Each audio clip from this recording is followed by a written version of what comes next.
Bismillahirrahmanirrahim warohil kudus al-ilahul wahid. Demi nama Bapa, Putra, dan Rohul Kudus, ketiganya yang esa. Salam sahabat yang dikasih oleh Tuhan, berjumpa kembali dengan saya di channel ini. Terima kasih telah mendukung perkembangan channel ini dengan cara subscribe, memberi like, sehingga video di channel ini direkomendasikan oleh YouTube. Teman-teman boleh memberikan komentar dan dukung saya dengan cara men-share video dari channel ini di berbagai media teman-teman. Tuhan memberkati kita.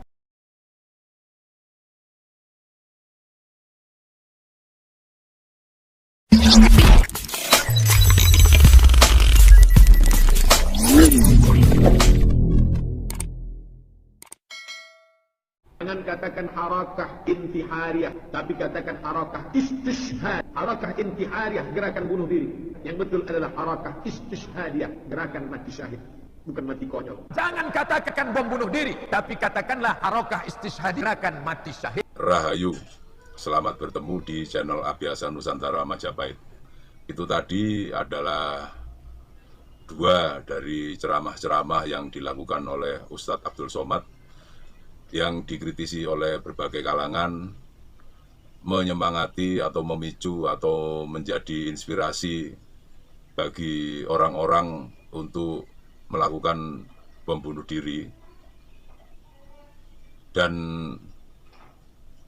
yang dilakukan itu bukan hanya Ustadz Abdul Somad ya, tapi banyak juga mungkin pemuka-pemuka agama yang lain yang seperti Ustadz Abdul Somad melakukan dakwah dengan mengatakan bahwa yang melakukan bom bunuh diri itu nantinya akan masuk surga karena melakukan jihad, membela agama begitu.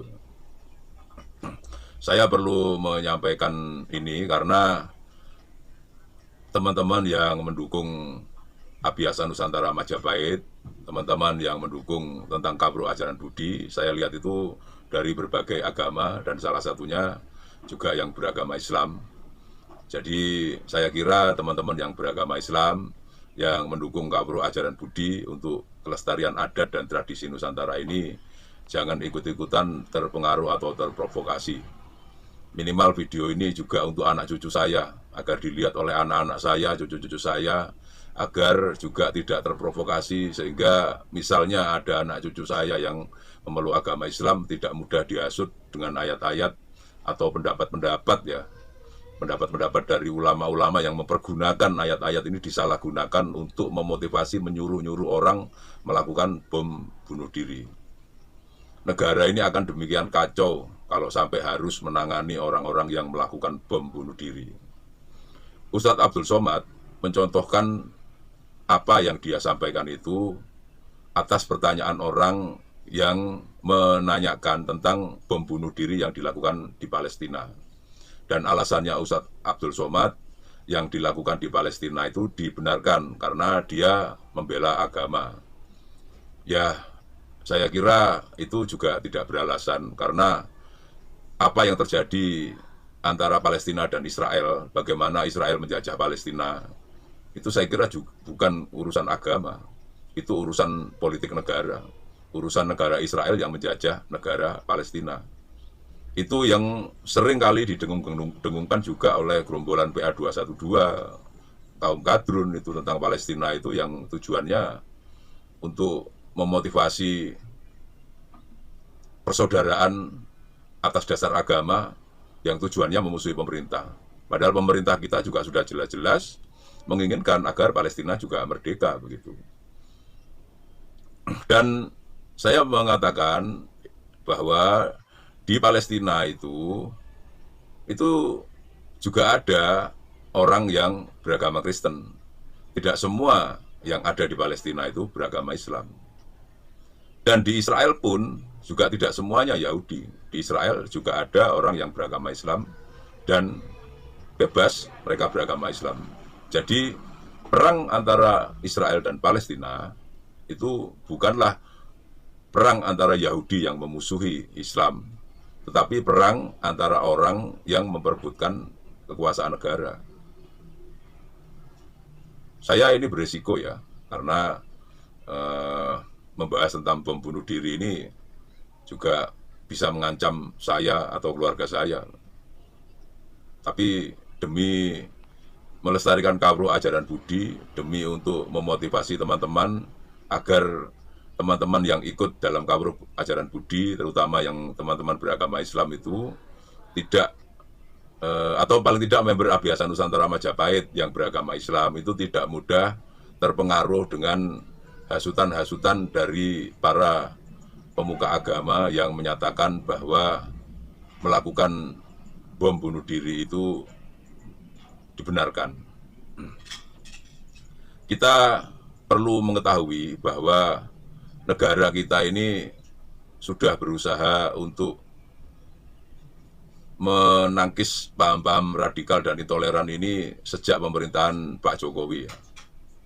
Kita perlu memahami bahwa pencucian-pencucian otak yang dilakukan oleh HTI dan FPI yang dibiarkan semenjak eranya Pak SBY Susilo Bambang Yudhoyono itu telah demikian merasuki jiwa-jiwa masyarakat kita sekarang.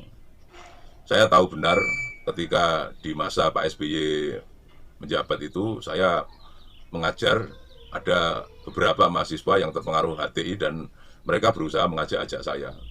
Saya mencoba untuk mendatangi bagaimana sih kegiatan mereka. Ternyata cara menghasutnya itu demikian canggih. Cara membenar-benarkan pendapat, membelok-belokkan pikiran itu demikian canggih. Dan cara itu benar-benar bisa merusak otak. Saya paparkan berkali-kali, ada teman saya yang punya anak. Dulunya anaknya itu kerja menjadi sopir di pabrik, akhirnya ikut HTI, anak istrinya enggak diperdulikan, dia terus kemudian keluar dari pekerjaannya, terus pikirannya menjadi error, pikirannya menjadi rusak, perekonomian keluarganya menjadi hancur, lalu anak ini menjadi stres, gangguan jiwa. Sampai akhirnya teman saya itu menemukan anaknya ini setelah beberapa tahun ternyata sedang ngamen di jalan. Teman saya ini akhirnya mengajak anaknya itu tadi dan berusaha merawat anaknya. Dan dia ikut diajak semedi di tempat saya ya untuk kawruh ajaran budi. Untuk bersama-sama kita mencoba menyehatkan pikiran dengan melakukan hening, dengan melakukan olah spiritual. Untuk bisa memfokuskan, menghubungkan antara pikiran dan hati, rasa pangroso, itu yang berusaha kita lakukan, karena itu yang telah dilakukan oleh leluhur-leluhur Majapahit. Saya bersumber dari Kakawin Wirarta Prakerta, menyehatkan sukma, itu dengan cara semedi itu yang dituliskan oleh Mpu Prapanca, itu yang berusaha saya terapkan sekarang di kawruh ajaran budi. Saya hanya berharap negara kita yang kita cintai ini bisa semakin sadar masyarakatnya untuk tidak mudah dibodoh-bodohi oleh ustadz-ustadz yang berpaham radikal dan intoleran. Dan ini Ustadz Abdul Somad pun ditantang oleh mantan teroris ya, napiter, narapidana teroris yang dulu pernah menjadi teroris, kemudian dipenjara, lalu diberi pembinaan, dan sekarang sadar narapidana itu lalu hidup bermasyarakat. Dan narapidana itu menantang Ustadz Abdul Somad, kalau memang Ustadz Abdul Somad itu menyatakan bahwa melakukan bom bunuh diri itu bisa masuk surga, kenapa tidak Ustadz Abdul Somad saja yang maju untuk ngebom bunuh dirinya gitu? Kenapa harus menyuruh orang? Jika Ustadz Abdul Somad menyatakan yang di Palestina itu yang memang itu yang matinya mati syahid masuk surga begitu, ya silakan Ustadz Abdul Somad bisa pergi ke Palestina. Kan memang tujuannya kita hidup itu, atau teman-teman yang beragama Islam hidup tujuannya agar bisa masuk surga. Kalau ceramahnya Ustadz Abdul Somad menyatakan bahwa mati dengan bunuh diri itu bisa masuk surga, silakan saja Ustadz Abdul Somad berangkat ke Palestina sesuai dengan ceramahnya itu untuk ngebom bunuh diri tentara Israel begitu. Dan saya kira kalau saya melihat berita-berita yang ada di Palestina yang ngebom bunuh diri ke tentara Israel itu bukan hanya tentara Israel saja yang mati, tapi juga ada masyarakat sipil yang tidak bersalah. Tidak semua orang Israel itu menjadi tentara. Kalau sampai terus kemudian salah sasaran begitu, ya sudah tidak sesuai dengan konsepnya Ustadz Abdul Somad. Ada beberapa orang yang mengomentari tentang bom bunuh diri yang dilakukan di Palestina, itu karena orang-orang Palestina merasa putus asa, negaranya dijajah oleh Israel, sehingga dia melakukan bom bunuh diri. Kita mencontohkan negara kita dulu dijajah Belanda, lebih lama daripada Israel menjajah Palestina, 350 tahun. Tapi tidak ada orang-orang kita yang sampai putus asa melakukan kegiatan bunuh diri, membunuh tentara Belanda. Tentara-tentara kita mengelola pikiran dengan cerdas. Kalaupun sampai mati di medan laga, bukan dengan cara bunuh diri itu tadi, tapi mati dengan sebuah strategi perang yang benar. Mati dengan bukan terus kemudian membunuh noni-noni Belanda yang tidak bersalah, yang mungkin berwisata ke wilayah Indonesia itu. Tujuannya ya memang kepada tentara yang memang memanggul senjata. Itulah gambaran tentang apa yang bisa saya sampaikan kepada teman-teman. Ya, paling tidak untuk teman-teman yang mendukung Abiyasa Nusantara Majapahit yang beragama Islam juga, saya tahu ya di channel ini juga diintip para kadrun.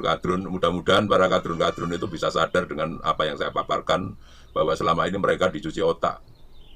Mereka sudah dipelintir-pelintir. Semoga dengan fakta-fakta yang saya jabarkan terhadap Israel dan Palestina, terhadap kesalahan dari pernyataan Ustadz Abdul Somad, bisa menilai orang seperti Ustadz Abdul Somad dan para penceramah yang lain yang selaras dengan Ustadz Abdul Somad itu banyak salahnya.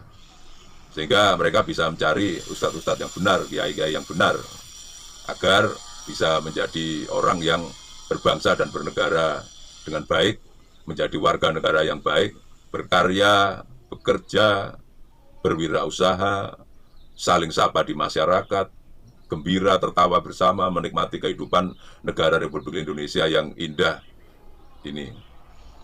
Semoga apa yang saya sampaikan bermanfaat untuk Anda semuanya, dan semoga Anda semua tetap bersemangat melestarikan adat, tradisi, sejarah, budaya, dan spiritualitas Nusantara. Semoga damai selalu, rahayu mulianing jagat.